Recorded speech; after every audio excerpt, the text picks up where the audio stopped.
குமட்டிக்காய் விஷம் உள்ளதுன்னு தெரியாம அதை வேலைக்காரன் கொண்டு வந்து அந்த கூழ்ல நறுக்கி போட்டுறான். அவன் நினைக்கிறான், அப்ப பெரிய பெரிய காயா அழகா இருக்கே, நம்ம இந்த கூழ்ல போட்டா கூழ் நிறைய வரும், நல்லா டேஸ்டா இருக்கும் போல இருக்குன்னு சொல்லிட்டு விஷம் இருக்குன்னே தெரியாம அந்த காயெல்லாம் பறிச்சுட்டு வந்து என்ன செய்யறான், அந்த கூழ்ல நறுக்கி நறுக்கி போட்டு கூழை காய்ச்சிட்டான்.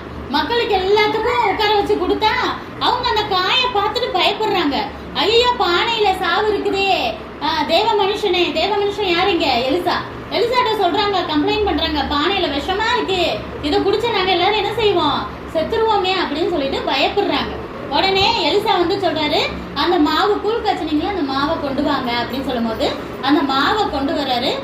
கொண்டு வந்தோடனே எலிசா என்ன செய்யறாரு, அதை பிளஸ் பண்ணி, தேவனே அதுல உள்ள விஷம்லாம் நீங்கி போட்டோன்னு ப்ரேயர் பண்ணோன்னே இந்த மாவை கொண்டு போய் அந்த கூழ்ல போடுங்க, அந்த விஷம் எல்லாம் போயிரும் அப்படின்னு சொல்லிட்டு சொல்றாங்க. கூழ்ல மாவை போட்டு திரும்ப எல்லாத்துக்கும் கொடுக்குறாங்க, எல்லாரும் குடிக்கிறாங்க. அதுல விஷம் யாருக்குமே ஒண்ணுமே பண்ணல. ஏன்னா எலிசா என்ன செஞ்சாரு, ப்ரேயர் பண்ணாரு. அந்த ப்ரேயரோட வல்லமை அந்த விஷம் எல்லாம் முறிஞ்சிருச்சு. தேவன் எவ்வளவு பெரிய அற்புதம் செஞ்சிருக்கிறாரு பாத்தீங்களா?